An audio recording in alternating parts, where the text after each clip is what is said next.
The smell of my burned daughter's teddy bear still clung to my robes when Constance Whitmore walked into my courtroom like she owned it. That same psychotic smile, the one she'd worn while poisoning my dead wife's roses with bleach. The one she'd flashed while stealing $89,000 from our neighbors. The one she'd probably had when she watched my house and everything I had left of my family burn to ash. But this HOA terrorist made one fatal error. She never bothered learning who she was destroying. I'm not just some random single dad she could bully into submission. I'm federal Judge Thaddeus Morrison. And she just committed arson against the one man in this district with the legal power to annihilate her existence. 18 months of psychological warfare. One moment of beautiful reckoning. She thought burning my house would silence me. Instead, she just handed me the match to torch her entire criminal empire. What would you do with this power? Comment your revenge strategy below. But let me back up and tell you how a respected federal prosecutor ended up watching his neighborhood terrorist face federal charges. 2 years ago, life was damn near perfect. I'm Thaddeus Morrison, Thad to friends, 15-year federal prosecutor who'd put away everyone from cartel bosses to corrupt senators. My 12-year-old daughter Zara and I lived in our modest craftsman house in Willowbrook Heights, where the biggest crime was Mrs. Lucy's cat stealing newspapers. The house wasn't much. Faded blue siding, white trim that Sarah had insisted on painting herself while pregnant. But God, it was everything. The morning coffee still tasted better in Sarah's favorite mug. Zara's laugh still echoed from the tire swing I'd hung the day we moved in. Even 3 years after cancer stole my wife, every creaking floorboard held memories I wasn't ready to let go. I was the neighborhood's unofficial good guy. Perfect lawn that made other dads jealous. Helped elderly Mrs. Lucy with groceries every Sunday. The papery feel of her grateful hands always reminding me of my own grandmother. Coached Zara's Little League team. The crack of aluminum bats on Saturday mornings becoming my meditation. Willowbrook Heights was paradise for people like us. Young families, retirees who'd been there since Reagan, single parents just trying to give their kids stability. Block parties where the smell of charcoal and laughter drifted until midnight. Community garden where kids learned that tomatoes didn't grow in grocery stores. The kind of place where neighbors mowed each other's lawns without asking and pretended not to notice when someone left groceries on a struggling family's doorstep. Then, the devil moved in next door. Constance Whitmore arrived 18 months ago in a white Escalade that screamed, "I need everyone to know I have money." Designer everything, blonde hair that cost more than most people's rent, and eyes like a great white shark, dead cold, constantly calculating who to devour next. Her husband worked overseas, oil money, always traveling, which meant Constance had unlimited time to make everyone else's life hell. Within 72 hours, she'd printed business cards calling herself HOA Compliance Coordinator, a title that existed nowhere in our neighborhood's practically non-existent housing agreement. See, Willowbrook Heights technically had an HOA, but it was deader than disco. Formed in 1987, never properly incorporated, hadn't held a meeting since Bush Sr. was in office. We liked it that way. Live and let live, help when needed, mind your own damn business. But Constance saw opportunity like a vulture spots roadkill. She started prowling the neighborhood with a clipboard, that cheap vanilla perfume trailing behind her like toxic waste. Taking photos, measuring lawns, interrogating neighbors about property values and aesthetic standards. The click-clack of her designer heels on concrete became the soundtrack of impending doom. Her first target? My mailbox. Vintage cast iron, hand-painted numbers that Sarah had done during one of her nesting phases. 15 years of Michigan weather had given it character. Some rust, chipped paint, but solid as my marriage vows. It was one of the last things Sarah had touched before Zara was born. Constance declared it non-compliant with neighborhood standards and demanded I replace it within 48 hours or face $50 daily fines. I'm a federal prosecutor. I smell bullshit from 3 counties away. Quick County record search revealed exactly what I suspected. Our HOA had zero legal authority to enforce anything. Better yet, federal employees have specific protections against discriminatory housing enforcement under USC Title 42. HOA harassment of federal employees isn't just annoying, it's a federal civil rights violation punishable by serious jail time. I drafted a polite but firm letter explaining why Constance could take her fake fines and shove them where her fake smile couldn't reach. That letter should have ended everything. Instead, it started a war that would cost me everything I loved and nearly destroy an entire neighborhood. Because I'd just made the fatal mistake of thinking I was dealing with a rational human being. Constance's response to my legal letter arrived exactly 72 hours later, and it wasn't what I expected. She didn't back down. She declared war. At 6 a.m. on a Tuesday, I woke to the sound of my sprinkler system running full blast. Weird since I'd winterized the damn thing weeks ago. I stumbled outside in my bathrobe, coffee steam rising in the cold morning air, expecting a broken valve or maybe some neighborhood kid's prank. What I found was Constance standing in Sarah's memorial rose garden with a spray bottle, systematically murdering every bush my dead wife had planted. "Morning, Thad," she chirped, like committing botanical genocide was as normal as checking the mail. "Just helping with your little pest problem."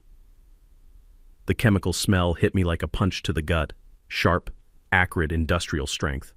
Then I saw the label on her spray bottle, herbicide, the kind that could kill a redwood tree, let alone Sarah's delicate climbing roses. "What the hell are you doing?" "Well, since you clearly can't maintain your property to neighborhood standards, I'm solving the bee problem these roses create." That shark smile stretched wider. "We can't have dangerous insects threatening our children, can we?" My hands started trembling, and it wasn't from the October cold. Those roses weren't just plants. They were Sarah's heartbeat still pulsing in our yard. Deep red climbers she'd babied through brutal Michigan winters, talking to them like beloved pets, pruning them with her grandmother's antique scissors. The week before cancer took her, Sarah had gripped my hand with what little strength she had left and made me swear to keep them alive. "There's no bee problem," I managed through clenched teeth. "Oh, but there is. Mrs. Peterson's granddaughter is severely allergic. One sting could kill her." Constance kept spraying, each pump of that bottle like watching Sarah die all over again. "I've documented 17 bee incidents just this month, filed a formal complaint with County Health. Pure fiction. Mrs. Peterson was 87, lived alone and hadn't had visitors in years, but I was learning that truth meant nothing to a sociopath drunk on imaginary power." "Stop. You're trespassing and destroying private property. Leave now or I'm calling police." Constance's laugh could have shattered glass. "Oh, honey, you really don't understand how this works. I'm protecting our community from your negligence." She finished executing Sarah's roses, packed up her chemical warfare kit, and strolled back to her sterile lawn like she'd just delivered homemade cookies to a sick neighbor. That night, watching Sarah's roses curl and blacken in the moonlight, I made my first strategic move in what would become an 18-month war with pure evil. I called in sick and spent the entire next day installing a comprehensive security system. 6 cameras, motion sensors, night vision, cloud backup, every angle covered.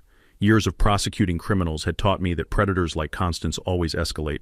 And I'd learned from federal cases that residential surveillance laws generally protect homeowners recording anything visible from their own property, especially when documenting ongoing crimes. The investment paid off within 72 hours. 2:47 a.m., my phone buzzed with motion alerts. There was Constance, dressed head to toe in black like some suburban commando, creeping through my backyard with bleach and a stack of official-looking papers. Night vision captured everything in crystal clarity, her pouring industrial bleach directly onto root systems, then carefully placing fake HOA violation notices under decorative rocks.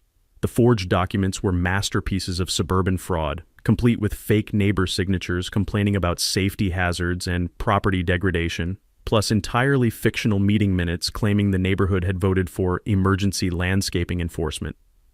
But Constance made one fatal error. She'd forged Mrs. Lucy's signature. Mrs. Lucy, whose arthritic hands could barely grip a coffee cup. Mrs. Lucy, who couldn't write English beyond her own name. Mrs. Lucy, who'd been warning me for months that our new neighbor radiated very bad energy. I had everything any prosecutor dreams of: video evidence, expert testimony potential, clear criminal intent, trespassing, destruction of property, fraud, forgery. A slam-dunk case that should have ended her reign of terror immediately. So the next morning I marched into the police station with my meticulously organized evidence folder and filed formal charges with Sergeant Rick Bellows. That's when I discovered just how far Constance's infection had spread. "Look, Mr. Morrison," Bellows said, sliding my unopened evidence folder back across his desk like it contained anthrax. "Mrs. Whitmore's a pillar of our community. Church volunteer, school fundraiser, always helping neighbors. You sure you're not having some kind of adjustment issues since your wife passed?" The metallic taste of rage flooded my mouth. Adjustment issues? Grief makes people see threats that aren't there. Maybe you should talk to a counselor instead of harassing good people with paranoid conspiracy theories. That's when the horrible truth crystallized. Constance hadn't just targeted my roses, she'd already poisoned the entire system against me. 3 weeks after the Rose Garden massacre, Constance escalated to attacking my family directly. My sister Rebecca had driven 12 hours from Portland for Zara's birthday, the first time she'd visited since Sarah's funeral 3 years ago. Her beat-up Honda Civic looked like it had survived multiple apocalypses, but it ran, and more importantly, it meant Zara got to hear stories about her mom's legendary college pranks. Saturday night, we stayed up until midnight assembling Zara's birthday bike in the garage, the sharp smell of machine oil mixing with Rebecca's lavender perfume while she told stories that made Zara laugh until her sides hurt. Around 1 a.m., Rebecca parked her Civic in my driveway, exactly where every visitor had parked for 5 years. At 6:15 a.m., violent pounding on my door jolted me awake, followed by Zara's terrified screaming, "Daddy, there's a scary truck stealing Aunt Becca's car." I stumbled outside barefoot, pajamas twisted, to find a massive tow truck already winching Rebecca's Honda onto its flatbed. The driver, built like a linebacker with prison tattoos snaking up his forearms, barely glanced up from his paperwork. "Hey, what the hell do you think you're doing?" "Vehicle violation, buddy. No overnight guest parking." He shoved a grease-stained receipt at me. $93.50 to get it back. Cash only, no checks. Guest parking violation according to who? That's when Constance emerged from behind the tow truck, like a spider sensing trapped prey, pristine in designer athleisure despite the early hour, clipboard clutched like a weapon. "Morning, Thad. Terribly sorry about the confusion, but community standards must be maintained." She produced a glossy flyer with the flourish of a magician. New overnight guest parking restrictions became effective Friday. Hand-delivered notices to every responsible homeowner. I snatched the flyer, my hands shaking with rage. Professional printing, fake official seals, completely fabricated regulations claiming any vehicle parked overnight without proper residential designation would be removed. The most insane part? Rebecca's ancient Civic was classified as a commercial vehicle because of a small dent near the license plate. This is Rebecca's personal car. She's visiting family. Commercial-grade damage indicates business usage, Constance explained with the condescending patience of a sociopath addressing a mental patient. Plus, extended guest parking creates safety hazards and impacts property valuations for responsible neighbors. The tow truck's diesel engine growled as it prepared to steal my sister's only transportation. I noticed the company logo, Bellows Recovery Services. The metallic taste of recognition flooded my mouth. Bellows. Same name as Sergeant Rick Bellows, the corrupt cop who dismissed my evidence against this monster. "This is criminal harassment," I said, but Constance had already vanished back into her house of horrors, leaving me standing helpless in Superman pajamas while they literally stole my family's property. That afternoon, while Rebecca spent $80 on ride shares to retrieve her car from some industrial hellscape across town, I channeled 15 years of white-collar prosecution experience into investigating this corruption ring. The county clerk's office became my war room. Public records revealed the beautiful, ugly truth about our neighborhood's HOA authority. Willowbrook Heights had been loosely organized in 1987, but the incorporation paperwork was never properly filed. For 35 years, we'd operated on an honor system that worked perfectly because decent people don't abuse imaginary power. Then I discovered the real gold mine. Complaint records from the county courthouse. 47 formal violations filed in 18 months, every single one signed by Constance Whitmore. The pattern was sickeningly clear. She exclusively targeted single parents, elderly residents, and minorities. Anyone who looked vulnerable or unlikely to fight back. Cross-referencing property databases with business licenses revealed the final piece of this criminal puzzle. Bellows Recovery Services wasn't owned by Sergeant Rick Bellows. It belonged to his brother Richard, a career criminal with 2 fraud convictions and a suspended towing license. The conspiracy crystallized like poison in my mind. Constance identifies defenseless targets using fake HOA authority. Brother-in-law cop Rick dismisses all complaints. Other brother-in-law Richard runs the illegal towing operation, a perfect triangle of suburban extortion probably generating thousands monthly in stolen fees. But before I could expose this criminal enterprise, I needed ironclad evidence that would survive their inevitable attempts to destroy me. That evening, I found Zara sitting cross-legged on her bedroom carpet, carefully taping together fragments of a photograph. Sarah teaching 3-year-old Zara to ride her first tricycle. The picture had been in Rebecca's glove compartment. "The mean truck man dropped it when he was being rough," she whispered, tears streaming down her cheeks. "It broke into 6 pieces. but I can fix it if I'm really careful. Watching my daughter try to rebuild that shattered memory of her mother, something arctic and predatory settled into my prosecutor's soul. These parasites weren't just stealing money or harassing neighbors. They were breaking apart the last pieces of my family's happiness, one violation at a time. And I was going to destroy them for it. 2 weeks after they stole Rebecca's car, Constance shattered the last line civilized people never cross. She went after my daughter. Tuesday afternoon, I was in federal court destroying a wire fraud defendant when my phone exploded with emergency calls. 12 missed calls in 30 minutes, all from Zara's school. The metallic taste of pure terror flooded my mouth as I listened to increasingly frantic voicemails. Mr. Morrison, Zara's having a panic attack about strangers in your house. Mr. Morrison, she says men with cameras forced their way inside. Mr. Morrison, she's hyperventilating. We need you here immediately.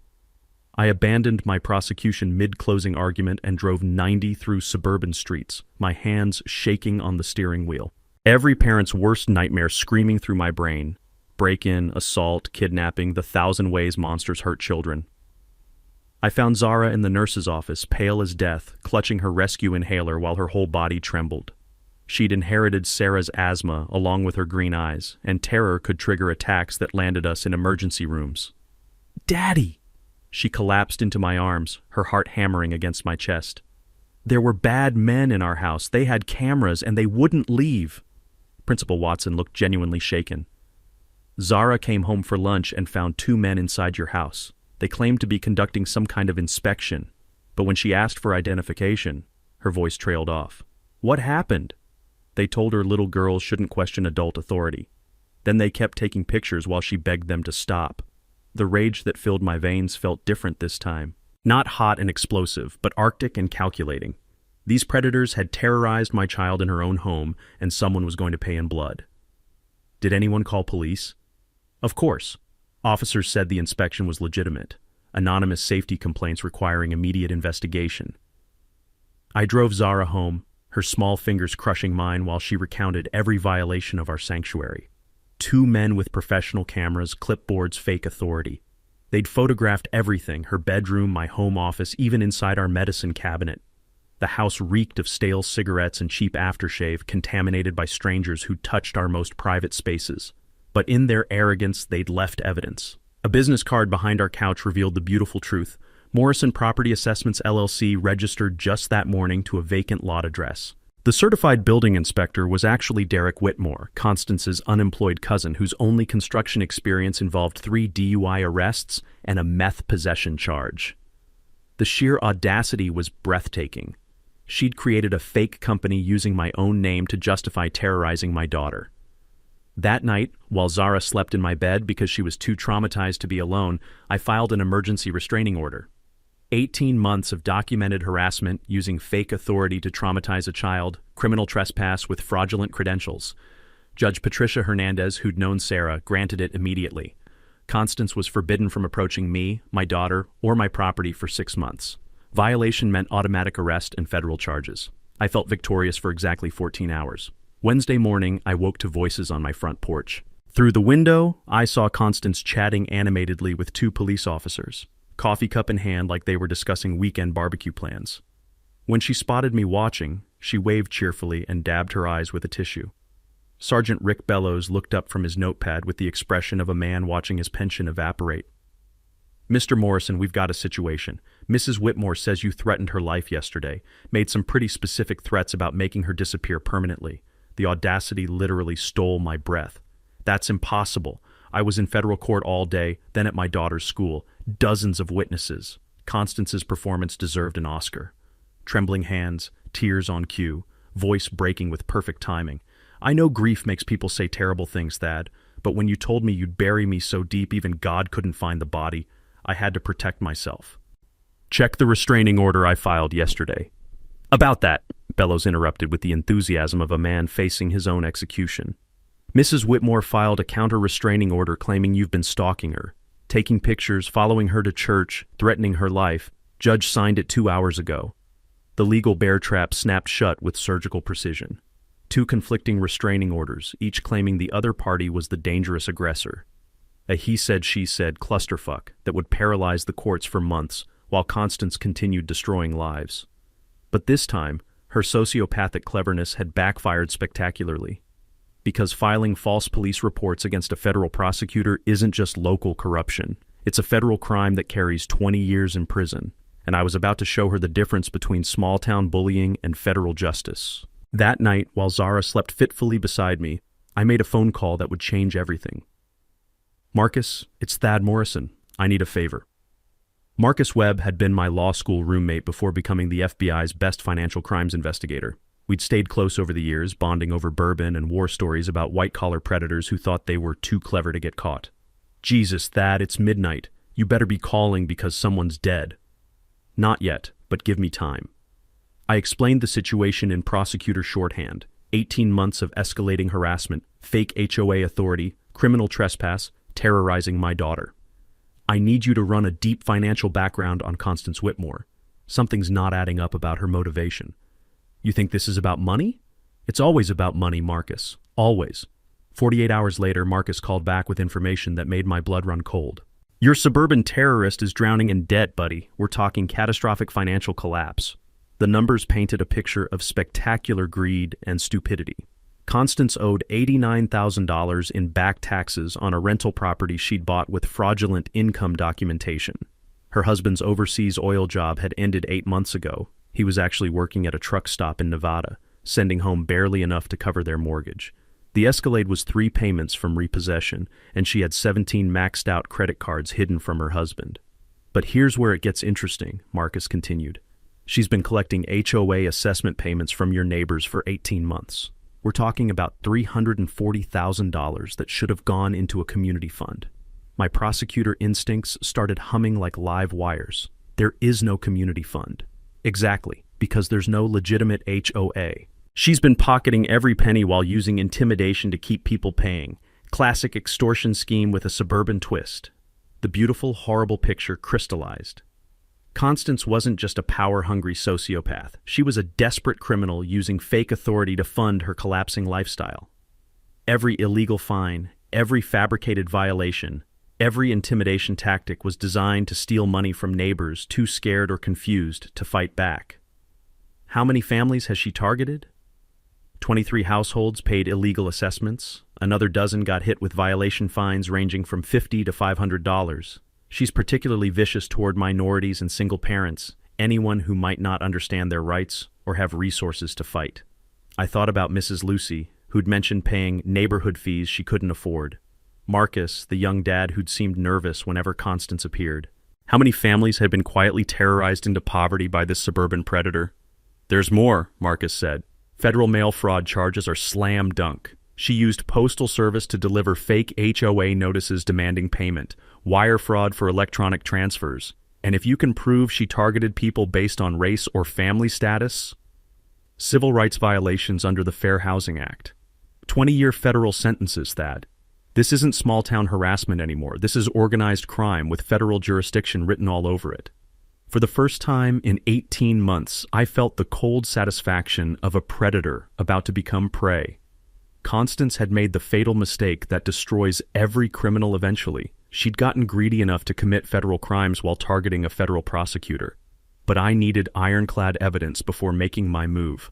One mistake, one procedural error, and she'd walk free while portraying herself as the victim of prosecutorial abuse. I need surveillance, financial records, victim statements. Can you get me a federal task force? For a case this clean? Hell yes. Give me a week to coordinate with the U.S. Attorney's Office. We'll take this bitch down so hard she'll bounce. I hung up feeling something I hadn't experienced since Sarah's death. Hope. Not just for justice, but for the satisfaction of watching a predator realize she'd been hunting the wrong prey all along. The hunter was about to become the hunted, and I was going to enjoy every second of her destruction. The next morning, I called in every favor I'd accumulated in 15 years of federal prosecution. This wasn't just about justice anymore. This was about surgical precision in dismantling a criminal enterprise that had terrorized an entire neighborhood. My first call went to Special Agent Rebecca Torres at the FBI's Economic Crimes Unit. Torres specialized in housing fraud and had a particular hatred for predators who targeted vulnerable families. When I explained Constance's operation, her response was immediate and profane. Federal employees being targeted for housing harassment, mail fraud using fake HOA authority. Jesus Christ, Thad, this is a prosecutor's wet dream. I can have a task force assembled by Thursday. Next, I contacted Sarah Lucy at the IRS Criminal Investigation Division. Sarah, no relation to my late wife, but equally relentless when pursuing tax evaders, practically purred when I described Constance's unreported income from illegal assessments. $89,000 in undeclared revenue plus tax evasion on rental property? We're talking felony charges with mandatory minimums. I'll have forensic accountants crawling through her finances by Monday. But the most important call went to Maria Santos at the Justice Department's Civil Rights Division.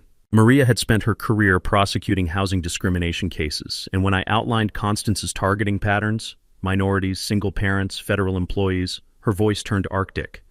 Fair Housing Act violations with a pattern of discriminatory enforcement, that's my specialty. If we can prove systematic targeting based on protected characteristics, we're looking at hate crime enhancements. 25 to life, no parole. While federal agencies mobilized their resources, I turned to the most crucial element, organizing my terrorized neighbors into willing witnesses. That Saturday afternoon, I knocked on Mrs. Lucy's door with a plate of homemade cookies and a proposition that would either save our neighborhood or get us all sued into oblivion.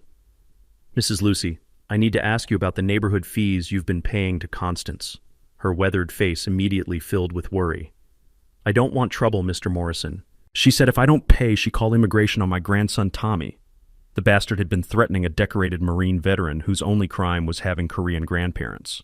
I spent an hour explaining that Mrs. Lucy had been the victim of systematic extortion, that the fees were completely illegal, and that Tommy's military service gave him more right to be here than Constance's criminal ass. By Sunday evening, I had quietly visited 17 households, documenting a pattern of abuse that made my prosecutor's heart sing with vindictive joy. Young families paying illegal assessments to avoid fabricated violations. Elderly residents surrendering life savings to prevent fake legal actions. Single mothers working double shifts to afford Constance's phantom fines.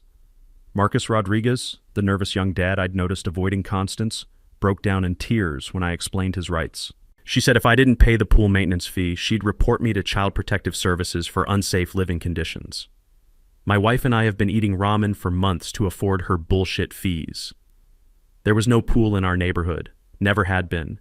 Each story fed the growing case file that would eventually bury Constance so deep she'd need archaeological equipment to see daylight.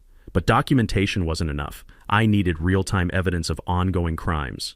That's when I reached out to Detective Luis Mendoza at the State Police Public Corruption Unit. Mendoza specialized in cases involving dirty cops, and when I mentioned Sergeant Rick Bellows' involvement, his interest became laser-focused. Local cop dismissing legitimate complaints against his brother's business partner? We've been watching Bellows for months. This gives us probable cause for wiretaps and surveillance. Within 72 hours, Mendoza had secured court orders for phone taps on both Bellows brothers and Constance. Hidden cameras went up around the neighborhood, recording every interaction, every threat, every moment of criminal activity. The breakthrough came when forensic accountants discovered Constance's secret weapon, a fake property management company called Willowbrook Community Services. For 18 months, she'd been sending professional invoices for non-existent services, pool maintenance, landscaping, security patrols, community events that never happened. The invoices looked legitimate enough to fool busy homeowners who assumed someone else was handling neighborhood affairs. But the most damning evidence came from her own greed. Text messages between Constance and Derek revealed her entire strategy. Target the single parents and old people first. They're too scared or stupid to fight back. Once we've trained the neighborhood to pay, we can hit everyone else.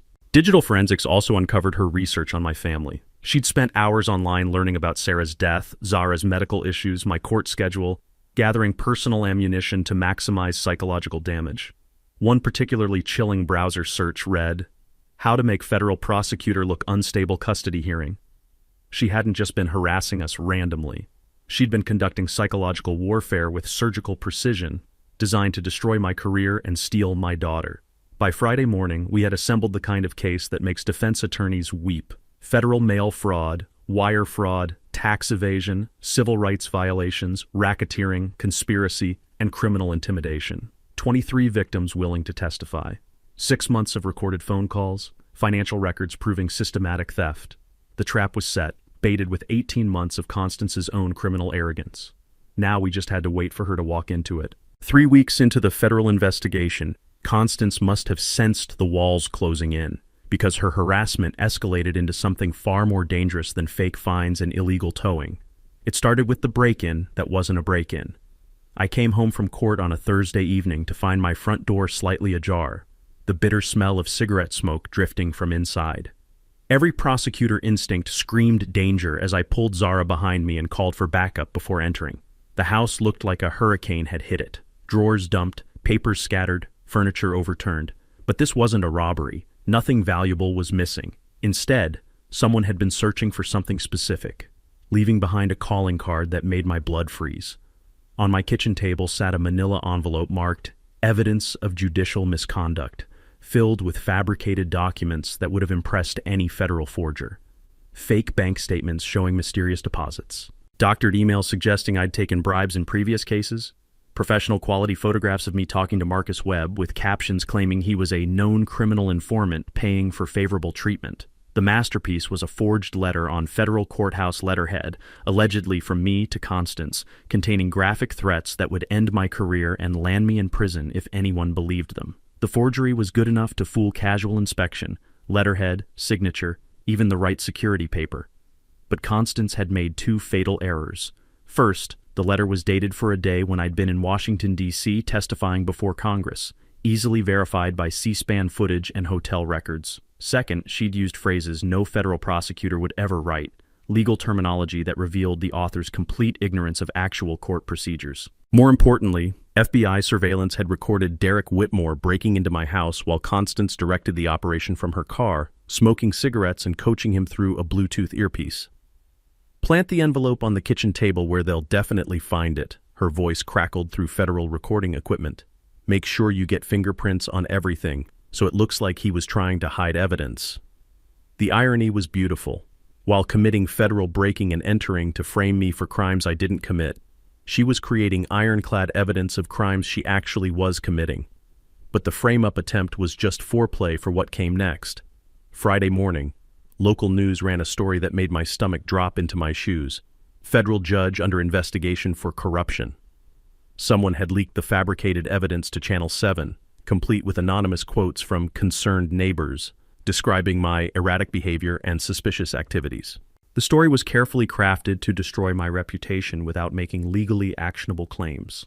Lots of alleged and under-investigation language that provided just enough cover to avoid defamation charges while maximizing damage to my career.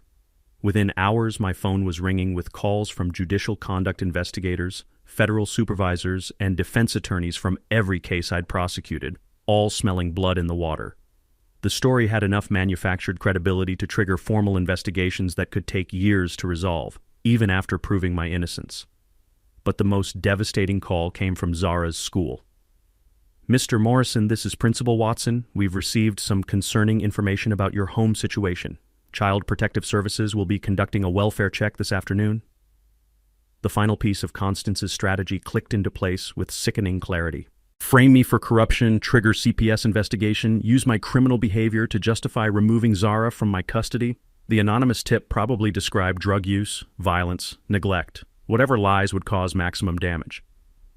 When CPS investigator Janet Mills arrived at my door, she looked like she'd rather be anywhere else on earth. 20-year veteran with kind eyes, who'd probably seen every imaginable family tragedy, she clearly recognized a setup when she saw one. "Mr. Morrison, I'm required to investigate reports of child endangerment, but between you and me, this complaint reeks of malicious harassment. Anonymous caller claimed you were using drugs, keeping weapons unsecured, allowing dangerous people around your daughter." She spent 30 minutes going through the motions, checking our refrigerator, Zara's bedroom, asking gentle questions that confirmed what she already knew. Our house was clean, Zara was healthy and happy, and the whole investigation was vindictive bullshit designed to hurt a good father. "Whoever called this in wanted to cause maximum disruption to your family," Mills said while completing her paperwork. "I'm closing this case as unfounded, but I have to warn you, they'll probably try again. People who make false CPS reports usually escalate until they get the result they want." That night, while Zara slept soundly despite the day's chaos, I sat in my home office staring at federal surveillance photos of Constance orchestrating my destruction. The images showed her coordinating with Derek, meeting with unknown accomplices, making phone calls that our wiretaps would later reveal contained explicit plans for Phase 3 of her campaign. Phase 3, according to intercepted communications, involved permanent solutions to neighborhood problems. I called Agent Torres immediately. "Rebecca, we need to move up the timeline. She's escalating toward violence. What makes you think that?" "Because desperate criminals with nothing left to lose don't just surrender. They burn everything down and hope to escape in the chaos." "How long do you think we have?" I looked at the surveillance photos again, studying Constance's expression as she directed Derek's criminal activities, the smile of someone who'd crossed every moral line and was preparing to cross the final one. Not long enough. The arson happened on a Tuesday afternoon when desperation finally drove Constance past the point of no return. I was in federal court prosecuting a Medicare fraud case when my phone started buzzing with emergency alerts. The first text message made my world collapse. "House fire at 847 Maple Street. Fire department responding. My house, my home, everything Sarah and I had built together." I abandoned the courtroom mid-cross-examination, leaving my prosecution team scrambling while I broke every traffic law between downtown and Willowbrook Heights.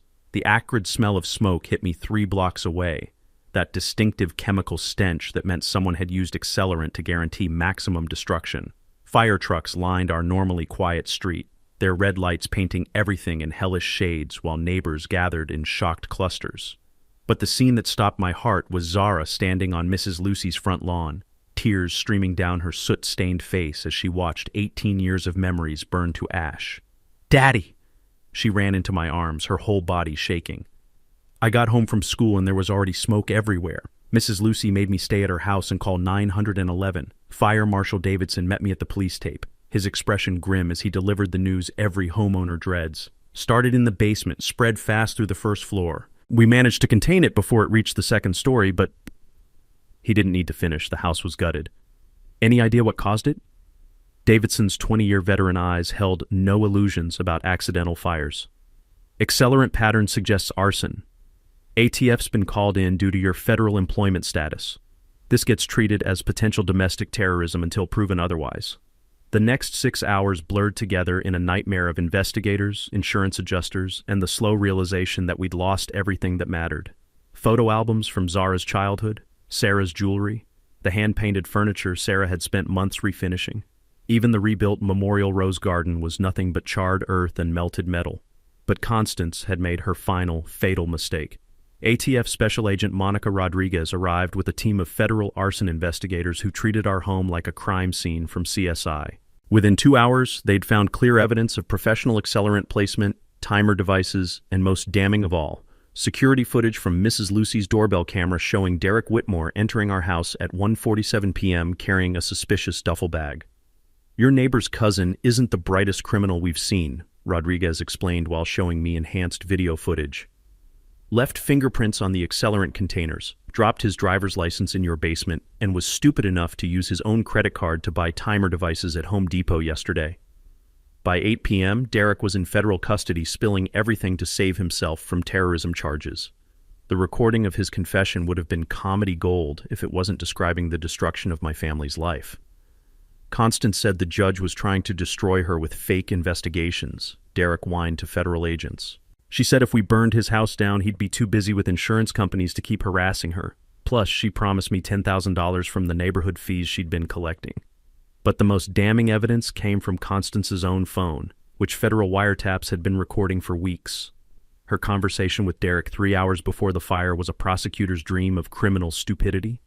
"Make sure you use enough accelerant to destroy everything," her voice crackled through FBI recording equipment. "Target the basement first, then the kitchen where he keeps all his legal files. I want 18 months of his work against me turned to ash. What if someone gets hurt? The kid's at school, he's at court, house should be empty. But even if someone gets hurt, they brought this on themselves by not minding their own business."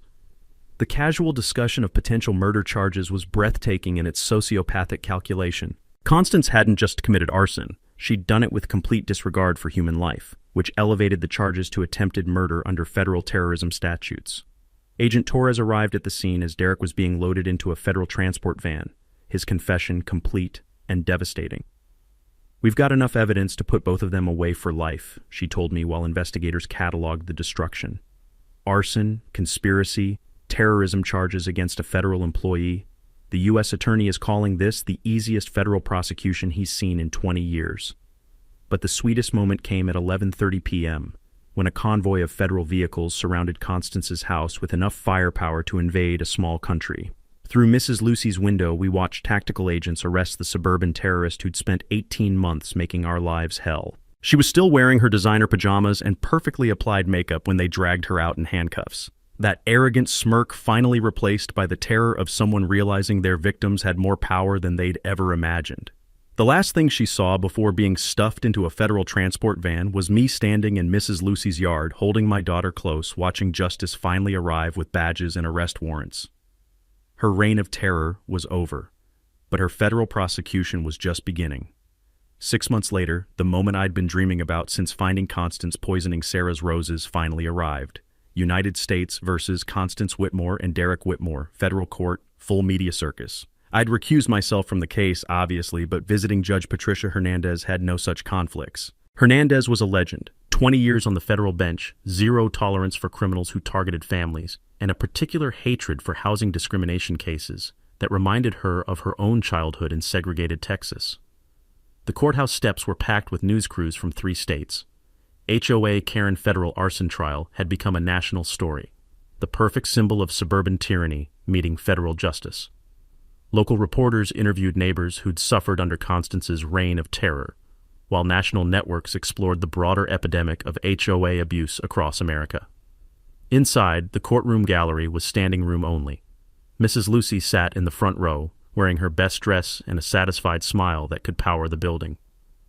Marcus Rodriguez held his wife's hand, both of them finally free from the financial terrorism that had nearly destroyed their young family. 23 families whose lives had been shattered by Constance's greed, all waiting to watch justice served with federal precision. But the moment that made 18 months of hell worthwhile came when bailiffs escorted Constance into the courtroom. Orange jumpsuit, shackles, hair unwashed, makeup gone, designer clothes replaced by federal prison attire. The arrogant suburban queen had been reduced to prisoner number 47891, and the transformation was beautiful to behold. She scanned the gallery with desperate eyes, looking for sympathetic faces among the crowd of neighbors she'd terrorized. Instead, she found only victims waiting for vindication and a handful of reporters documenting her downfall. When her gaze finally landed on me sitting in the gallery's second row, her face went white as courthouse marble. For 18 months, she'd seen me as just another target to be broken and discarded. Now she was staring at the federal prosecutor who'd orchestrated her destruction, and the reality of her situation finally penetrated her sociopathic delusions. Federal prosecutor Amanda Walsh had prepared a case that would be studied in law schools for decades. The evidence presentation took 3 days and felt like watching a masterclass in criminal stupidity. Phone recordings of Constance planning crimes, video footage of Derek committing arson, financial records showing systematic theft from 23 families, expert testimony about psychological terrorism and housing discrimination. But the moment that broke Constance's remaining composure came when Prosecutor Walsh played the wiretapped conversation from the day of the arson. "Make sure you use enough accelerant to destroy everything," Constance's recorded voice filled the silent courtroom. "I want 18 months of his work against me turned to ash. What if someone gets hurt? Even if someone gets hurt, they brought this on themselves." The casual discussion of potential murder charges echoed through the courtroom like a death sentence. Jury members visibly recoiled. Gallery observers gasped. Even Constance's overpriced defense attorney looked like he wanted to crawl under his table. When the recording ended, Judge Hernandez's voice cut through the silence like a blade. "Mrs. Whitmore, you discussed burning down a family's home with complete disregard for whether a 12-year-old child might be killed. Do you have anything to say about that?" Constance's lawyer frantically whispered in her ear, probably begging her to stay silent. But 18 months of unchecked arrogance had destroyed whatever impulse control she'd once possessed. She stood up, shackles clinking, and delivered the most self-destructive statement in federal court history. "Your Honor, I was protecting our neighborhood from someone who refused to follow community standards. Mr. Morrison thought being a federal employee made him special, made him exempt from rules that apply to everyone else. Someone had to teach him that no one is above accountability." The courtroom erupted. Gasps, whispers, the scratch of reporters' pens capturing every word of Constance's confession. She just admitted to arson, terrorism, and targeting a federal employee specifically because of his government position, federal hate crime territory with mandatory minimum sentences. Judge Hernandez gavelled for order, but her eyes held the cold satisfaction of someone about to deliver justice with surgical precision. Mrs. Whitmore, you just confessed to federal terrorism charges while showing zero remorse for nearly killing a child. Your actions terrorized an entire neighborhood, stole hundreds of thousands of dollars from working families, and culminated in arson that could have murdered innocent people. The sentencing took exactly 3 minutes. Constance Whitmore, you are hereby sentenced to 15 years in federal prison without possibility of parole. Derek Whitmore, your cooperation earns you 8 years with supervised release. You will both pay full restitution to your victims, totaling $473,000 in stolen fees, property damage, and punitive damages. The gallery exploded in applause. Mrs. Lucy wiped tears from her eyes. Marcus Rodriguez kissed his wife. 23 families who'd lived in terror for 18 months finally watched their tormentor face consequences that matched her crimes. But the sweetest moment came as bailiffs prepared to escort Constance back to federal custody. She turned for one last look at the gallery, searching for sympathy that would never come. Instead, she found me standing with Zara, both of us watching her federal conviction with the satisfaction that only true justice can provide. Her suburban dictatorship was over. Her federal prison sentence was just beginning. 2 years later, the smell of fresh coffee mingles with blooming roses as I sit in our rebuilt kitchen, watching Zara practice her driving in the driveway where this nightmare began. The new house rose from Constance's ashes like a phoenix built of steel and determination. Insurance money, federal victim compensation, and donations from neighbors who'd found their courage created something stronger than what we'd lost. Zara's bedroom overlooks the memorial garden, where Sarah's roses now bloom alongside contributions from every family Constance had terrorized. Mrs. Lucy tends the garden each morning, her weathered hands nurturing beauty where evil once tried to plant fear. The crack of Zara's baseball bat echoes from the backyard where she practices for varsity tryouts, the sound of a teenager who learned that victims can become victors when they refuse to surrender. But our personal healing was just the beginning. Willowbrook Heights transformed into something unprecedented, a neighborhood that actually protects its residents. Our legitimate HOA, formed 6 months after Constance's conviction, operates with bylaws written by constitutional lawyers and transparency that makes corruption impossible. Property values soared 40% as young families specifically sought homes in the community that fought back and won. The $473,000 in recovered stolen fees funded miracles, solar-powered streetlights that make evening walks safe, a state-of-the-art playground where children's laughter replaces the memory of Constance's threats, community workshops where Mrs. Lucy teaches kids that tomatoes grow in soil, not supermarkets. Most importantly, those funds seeded the Willowbrook Heights Justice Fund, which has helped 87 families across the country escape their own HOA nightmares. Marcus Rodriguez, once terrified of Constance's fake authority, now directs our legal education program, teaching families the 3 critical steps that save lives and money. Always demand to see HOA incorporation documents through county records. If they can't produce legitimate legal authority, their power is completely fake, and you can ignore every demand they make. The legal precedents from our case revolutionized housing protection nationwide. Constance's law mandates annual financial audits for all HOAs and criminal background checks for anyone claiming neighborhood authority. Federal guidelines now require FBI investigation whenever federal employees face housing harassment, and our case is studied in law schools as the gold standard for prosecuting suburban terrorism. Constance herself serves as a permanent reminder that actions have consequences. Year 3 of 15 at Federal Correctional Institution Danbury, working prison laundry for 23 cents hourly while her victims thrive in the community she tried to destroy.